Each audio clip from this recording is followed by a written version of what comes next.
Bonjour tout le monde, alors bienvenue à nouveau dans ma cuisine. Alors aujourd'hui je vais vous faire une recette de cake salé. Alors vous allez me dire, le cake salé c'est assez simple, oui mais mon astuce à moi c'est de faire des cakes apéritifs dans ces empreintes là. Vous voyez, il y a 5 cakes longs, vous voyez ma main à côté.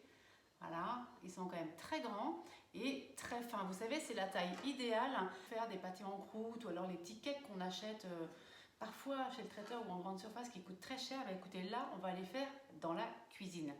L'avantage de ce moule-là, eh bien, c'est que je vais faire une seule pâte à cake unique, mais je vais pouvoir dans chaque empreinte mettre un goût différent. Donc, ça permet de varier les plaisirs. Voilà, alors cette pâte à cake, moi je vais la faire au cooking. J'ai un super assistant culinaire dans ma cuisine qui mélange qui mélange à ma place, qui m'indique les quantités, qui pèse, etc. Donc pourquoi m'en priver, hein? Allez, c'est parti.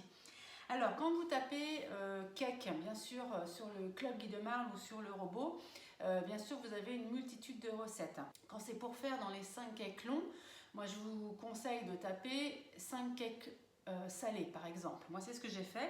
Et moi j'ai choisi la recette d'une collègue qui s'appelle les 5 cakes salés Laura Tatouille. Voilà. Je trouve que sa recette est très bien pour l'avoir testée plusieurs fois. Franchement, elle est top. Ce qui est bien avec cette recette, c'est que les cakes, je peux les congeler et puis les sortir à la demande.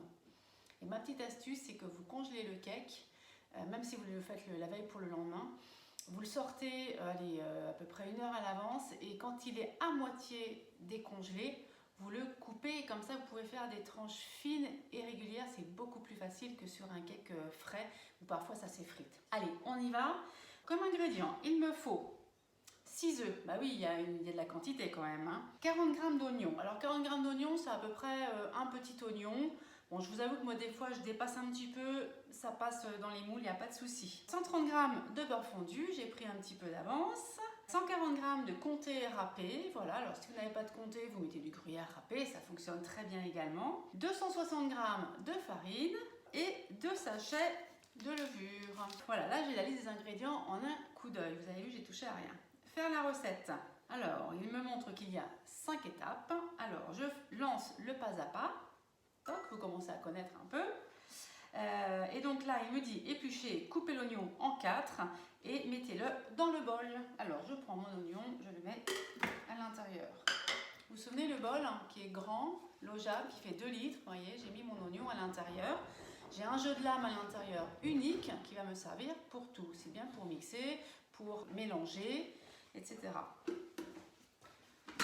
Je ferme et je lance.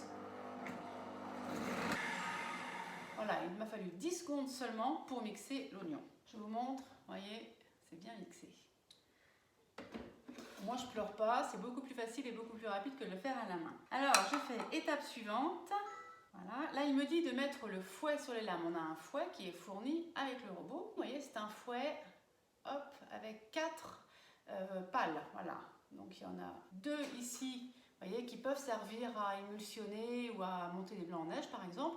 Et puis il y a ici les 2 battants qui permettent de protéger les lames. Voilà, pour ne pas qu'elles s'abîment ou qu'elles coupent quand on n'a pas besoin de couper. Donc il suffit de le poser, de faire un petit clic. Hop, c'est tout simple. Je referme.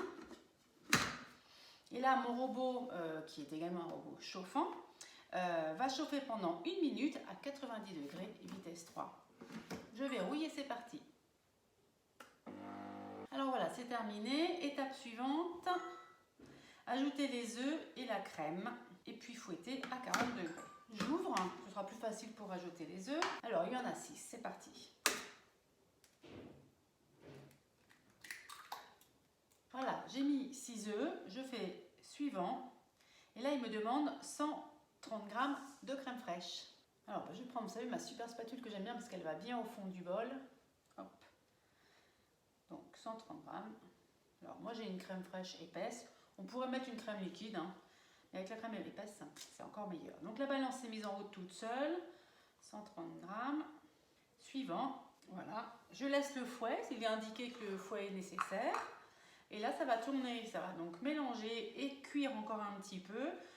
2 minutes à 40 degrés, vitesse de 3. En fait, on a un système de vitesse évolutive, c'est-à-dire qu'on peut demander au robot de commencer en vitesse 2 et puis d'augmenter à 3, puis 4, puis 5, puis 6 et si on veut.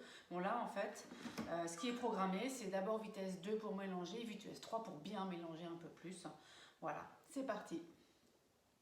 Hop, je vous montre, hein, ça a bien mélangé, tout simplement. Moi, pendant ce temps-là, j'ai pu faire un petit peu de vaisselle, vous voyez, je suis dispo. Alors, 260 g de farine, c'est parti. Hop, suivant. 2 sachets de levure. Hop, la levure chimique, tout simplement. Ensuite, 130 g de beurre fondu. Donc, moi, le conseil que je vous donne, c'est de le faire fondre à l'avance, comme ça, il est prêt. Suivant, et 140 g de fromage râpé. Voilà. Alors mon bol est bien rempli, hein, mais ça pose aucun problème. Je crois que ça correspond à peu près en quantité à un cake et demi.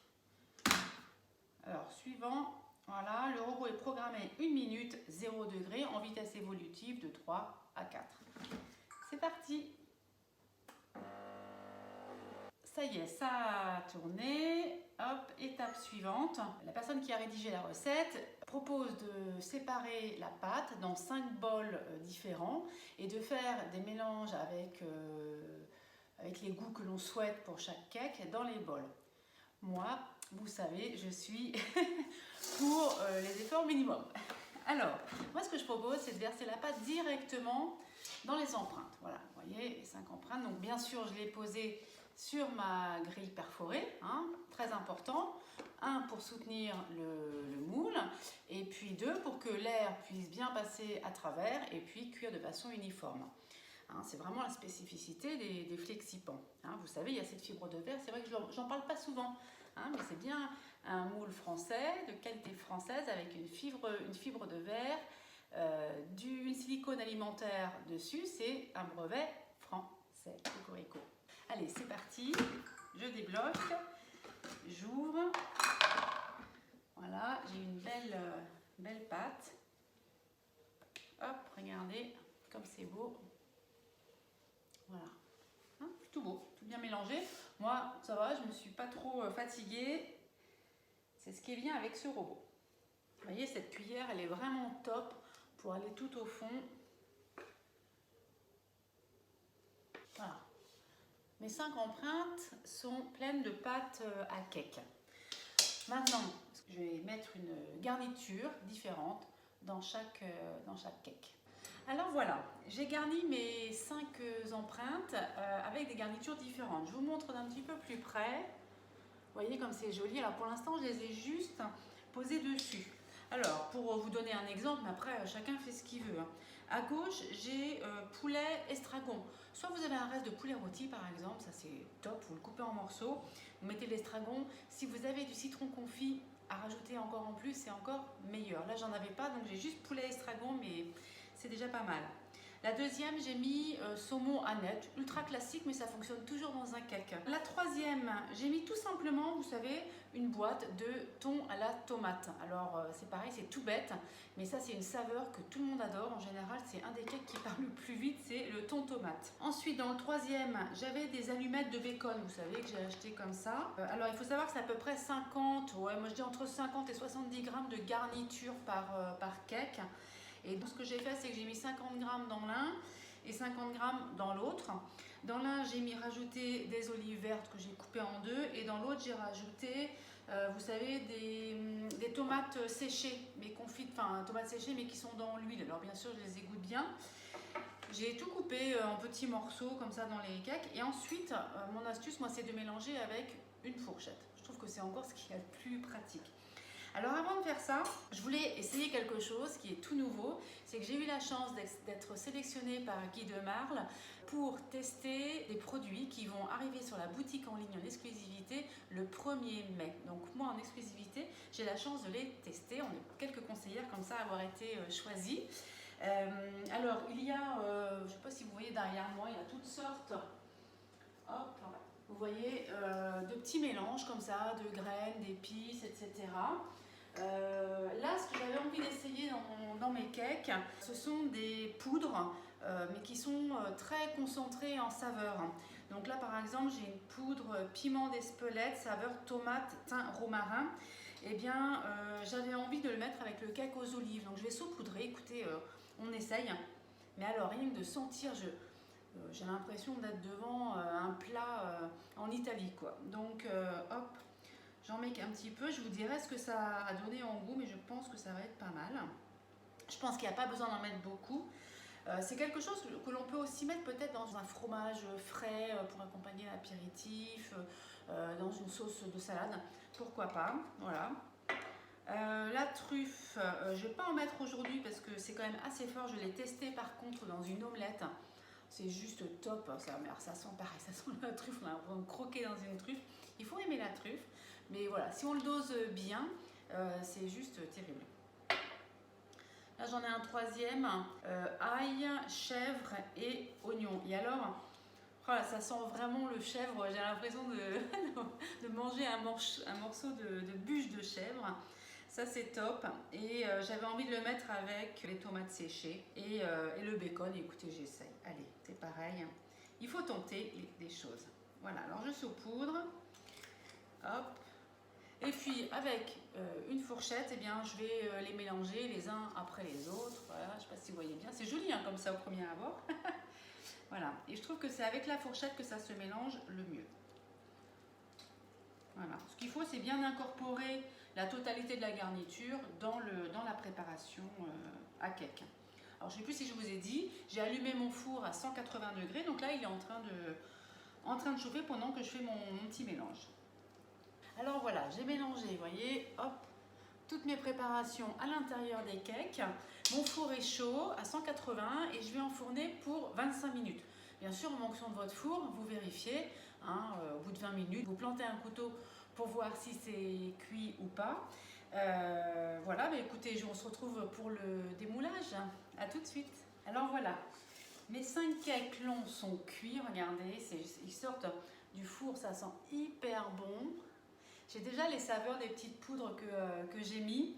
Franchement, ça promet une bonne dégustation.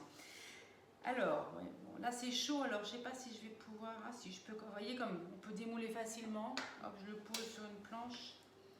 Voilà. Vous voyez, ça fait vraiment un super cake. Celui-là, c'est le poulet estragon, il me semble. Là, je vais les laisser refroidir. Je vais les mettre au congélateur.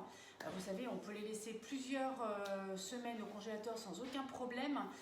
Quand on reçoit ou quand on veut manger un cake le soir, aller avec une salade, on en sort un. C'est hyper pratique. Moi, je sais qu'à la maison, ils adorent ça parce que ils vont pouvoir prendre différents goûts. Chacun va pouvoir décider du cake qu'il va choisir.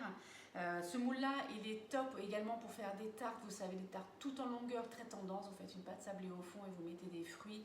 C'est hyper joli. Je pense que c'est un indispensable dans la cuisine. Moi, je m'en sers très souvent et surtout, il me permet de m'organiser et de prendre de l'avance. Le robot culinaire, le high cooking avec lequel j'ai fait cette recette, c'est pareil. Aujourd'hui, je m'en passerai plus. C'est un indispensable dans ma cuisine.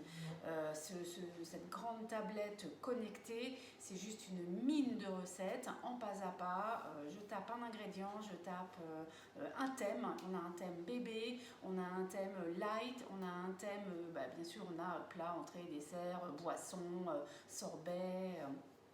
Et j'en passe, c'est beaucoup. Oui, les pâtes à pain, etc. etc. Voilà, ce robot-là, il est actuellement disponible en 10 fois sans frais. Et oui, vous pouvez l'avoir vous le commandez aujourd'hui, vous l'avez dans votre cuisine quelques jours plus tard et vous le payez sur 10 mois. Ça, c'est top. C'est le moment de se faire plaisir. C'est bientôt la fête des mères, c'est bientôt la fête des pères parce que je peux vous dire que les papas, ils adorent ce robot parce que on leur dit juste ce qu'il y a à faire et ça en cuisine, mais il y a beaucoup de papas qui apprécient. Mais en tous les cas, là vous avez un super outil de cuisine. Donc, si vous voulez des renseignements, écoutez, contactez-moi. Hop, vous allez avoir mes coordonnées qui vont s'afficher dessous. Je fais des démonstrations gratuites. Voilà, et puis si vous allez sur la boutique en ligne, eh bien, notez mon nom comme conseillère. Si vous voulez un petit bon d'achat de 5 € parce que c'est la première fois que vous commandez sur la boutique, faites-moi un petit message privé et puis je vous envoie ce bon d'achat. Et puis, je vous dis à très vite. Ciao, ciao!